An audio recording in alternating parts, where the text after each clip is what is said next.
एक 2.5 महीने की बच्ची को कल दिल्ली महिला आयोग ने दिल्ली पुलिस के साथ मिलकर बचाया है। उस लड़की को पहले उसके अपने ही बाप ने 40,000 रुपये में किसी औरत को बेचा और सिर्फ इसलिए बेचा क्योंकि उनके पास 2 बेटियां और थीं। उस औरत ने उस बच्ची को किसी और को बेचा और ऐसे करते करते ये लड़की पिछले 2.5 महीने में 4 बार बिक चुकी है।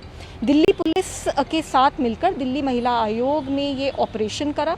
हमें जैसे ही सूचना मिली तुरंत हमने एक टीम गठित करी, दिल्ली पुलिस से हमने संपर्क करा और कल पूरी रात अलग अलग जगहों पर मादीपुर में और जाफराबाद में और त्रिलोकपुरी में हमने छापेमारी करी और उसके बाद त्रिलोकपुरी से लड़की को बचाया गया है। दिल्ली महिला आयोग इस वक्त उस लड़की को आगे कैसे पुनर्वास करा जाए उसके ऊपर भी काम कर रहा है। 5 लोग अरेस्ट हुए हैं जिनमें से 4 मानव तस्कर हैं।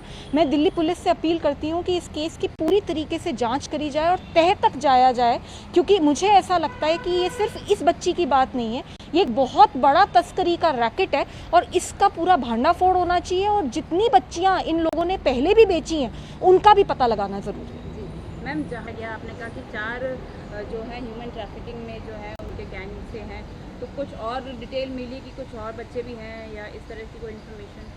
जी, उन लोगों को अरेस्ट कर लिया गया और दिल्ली पुलिस इस वक्त उनसे पूछताछ कर रही है, क्योंकि हम ये जानना चाहते हैं कि और कितने बच्चे इन लोगों ने बेचे, क्योंकि ये सिर्फ एक लड़की का मामला नहीं है, ये बहुत ही ऑर्गेनाइज्ड तरीके का रैकेट था और इसका भांडाफोड़ होना अच्छे से ज़रूरी है। 5 लोग अरेस्ट कर लिए गए, लड़की को रिकवर कर लिया गया है, लेकिन मामला अभी बहुत गहरा है और इसकी तह तक जाना ज़रूरी है। मैम, बच्ची अभी क्या मतलब उसके आगे के सोच रहे हैं उसके बारे में? क्या उसके उसको पेरेंट्स को वापस किया जाएगा या कैसे उसका आगे का रहेगा? बच्ची और उसकी मां को इस वक्त चाइल्ड वेलफेयर कमेटी के सामने पेश करा जा रहा है और चाइल्ड वेलफेयर कमेटी ही कानून के अंडर ये निर्णय लेगी कि अब बच्ची आगे क्या करेगी। बहरहाल दिल्ली महिला आयोग इस वक्त पूरी कोशिश कर रहा है कि वो जो मां है और उनकी जो 2 बेटियां और भी हैं और इस तीसरी बेटी को कैसे पुनर्वास करा जा सके, क्योंकि उनके जो हस्बैंड थे, जो बेटी के पिता हैं, वो एक वाहन चालक थे और वो काफ़ी गरीब परिवार से आते हैं। तो बाकी बच्चियों को और इस बच्ची को दोबारा ना बेचा जाए, इसके ऊपर दिल्ली महिला आयोग काम कर रहा है। मैम, महिलाओं के खिलाफ लगातार केस रजिस्टर होते हैं, रेप का, बेचने का या और भी मोलेस्टेशन। कैसे देखते हैं आज के टाइम पे भी बच्चियों को बेचने का सिलसिला जो जारी है आज के दौर में भी?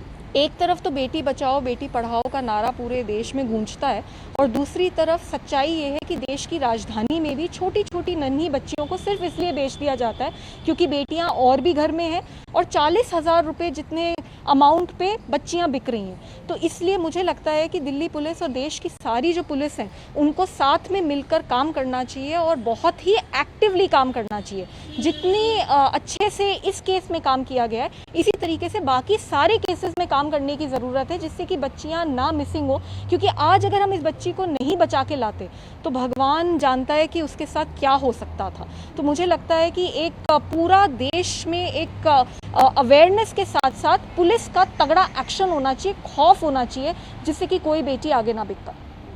मैम, बच्ची के बारे में इन्फॉर्मेशन आपको कहाँ से मिली कि ऐसे 2.5 महीने की जो बच्ची है उसे बेचा गया और आगे उसको मल्टीपल टाइम उसको सेल किया गया? दिल्ली महिला आयोग के ज़मीनी स्तर पे काफ़ी सारे सेंटर्स हैं जिनको हम महिला पंचायत कहते हैं। उस महिला पंचायत में एक में हमारे पास ये सूचना आई। जैसी उन्होंने हमें सूचना दी, हमने तुरंत अपनी टीम गठित करी और ये छापेमारी शुरू करी।